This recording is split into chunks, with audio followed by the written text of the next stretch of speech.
बंगाल से बुरी खबर आई है। जिसकी आशंका थी वही हो गया है। नई सरकार के गठन से पहले कोलकाता में हाई प्रोफाइल मर्डर हुआ।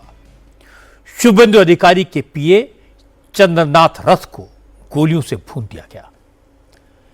जिस तरह इस सनसनीखेज हत्याकांड को अंजाम दिया गया उससे बिल्कुल साफ है मर्डर पूरी प्लानिंग के साथ रैकी करके पॉलिटिकल मैसेज देने के लिए किया गया। पीए की हत्या के बाद शुभेंदु अधिकारी की सिक्योरिटी को रिव्यू किया गया है। शुभेंदु अधिकारी ने भी कहा कि साजिश तो उन्हें मारने की थी, हत्यारे उन तक पहुंच नहीं पाए, इसलिए उनके पीए को निशाना बनाया गया। शुभेंदु अधिकारी ने कहा यह हत्याकांड भवानीपुर में ममता बनर्जी की हार का बदला हो सकता है। शपथ ग्रहण से 2 दिन पहले मर्डर की वारदात पश्चिम बंगाल में माहौल खराब करने के इरादे से हुई, लेकिन साजिश करने वालों के मंसूबे कामयाब नहीं होंगे। शुभेंदु ने कहा कि हत्यारों को किसी कीमत पर बख्शा नहीं जाएगा। सरकार बनने के बाद यूपी वाला मॉडल बंगाल में भी लागू होगा। माफिया, गुंडे और अपराधियों की शामत आएगी। चंद्रनाथ रथ की मां ने कहा वो चाहती है उनके बेटे के हत्यारों को कानून सजा दे।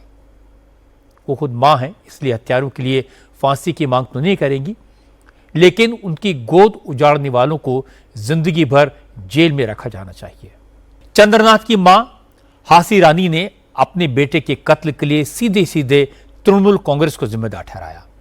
उन्होंने कहा चूंकि शुभेंदु अधिकारी ने ममता बनर्जी को चुनाव में हराया, इसका बदला लेने के लिए उनके बेटे को मारा गया।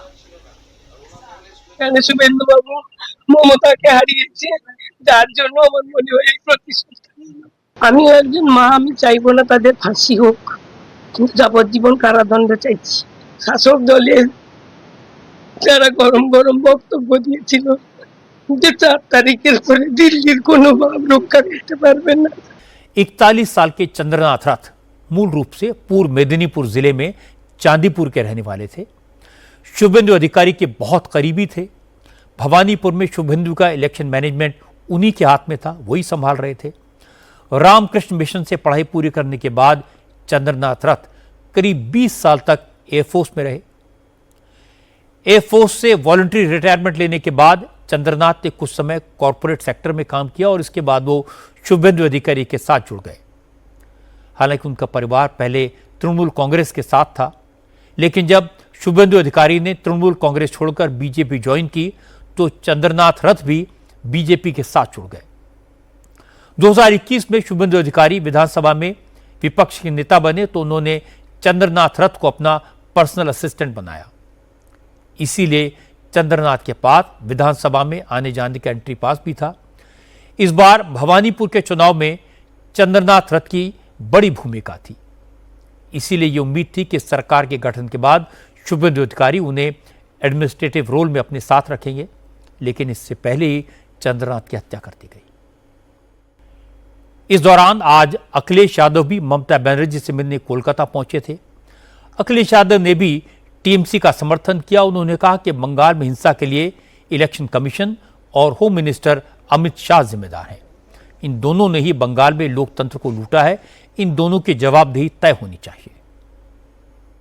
किसी के करीबी की जान जाना या पॉलिटिकल वर्कर के साथ व्यवहार होना और टीएमसी की पार्टी कार्यालय को जलाना, उनके कार्यकर्ताओं के साथ ये व्यवहार करना, ये जिम्मेदारी किसकी है?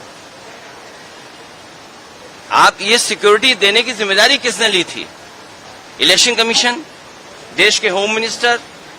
तो उन्होंने तो ये कहा था कि हम लाखों सेंट्रल फोर्स भेजी है। सुनने में आया 3 लाख से ज्यादा, और एक पैरेलल स्ट्रक्चर क्रिएट किया गया था। पैरेलल स्ट्रक्चर कौन है जिम्मेदार उसके लिए? कौन है जिम्मेदार उसके लिए? लोकतंत्र को इतना लूटा किसी की सरकार में नहीं गया। ये पहली बार दिखाई दे रहा है कि Bharatiya Janata party, election commission दोनों मिलकर के काम कर रहे हो। चाहे एसआईआर किया हो, चाहे एसआईआर के बहाने जो टारगेटेड वोट काटे गए हों। अब बात करते हैं तमिलनाडु की। तमिलनाडु में सरकार के गठन को लेकर सस्पेंस अभी भी बना हुआ है।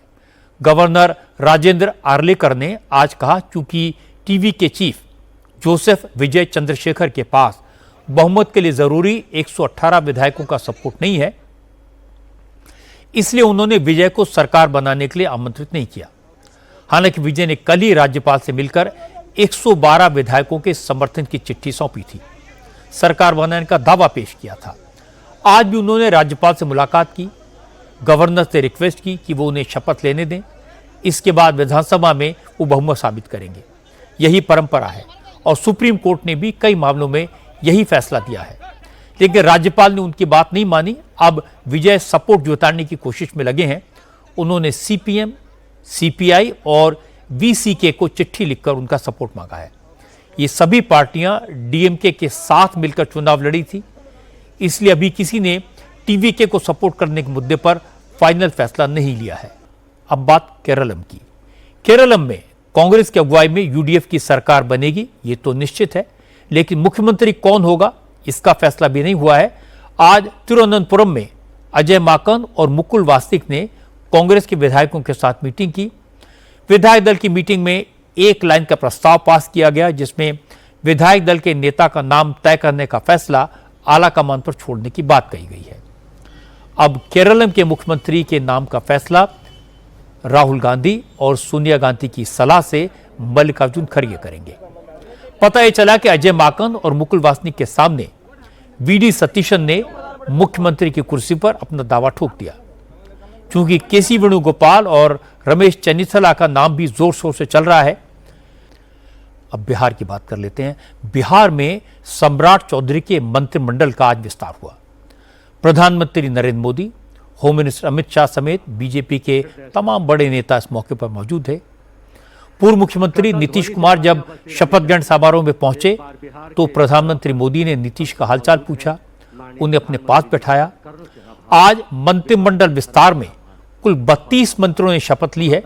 नीतीश कुमार के बेटे निशांत कुमार भी आज मिनिस्टर बन गए। अब बात पंजाब की। पंजाब के मुख्यमंत्री भगवंत मान आज एक नए विवाद में फंस गए। आज ईडी ने मोहाली और चंडीगढ़ में नितिन गोयल नाम के कारोबारी के ठिकानों पर रेड की। विरोधी दलों ने दावा किया कि नितिन गोयल भगवंत मान के ओएसडी राजबीर सिंह का करीबी है।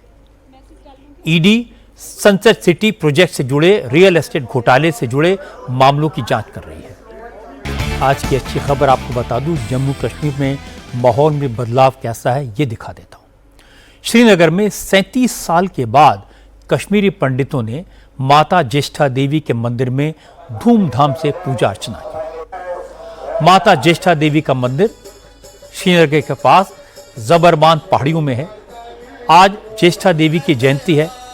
पहले हर साल यह त्योहार पूरे जोश के साथ मनाया जाता था।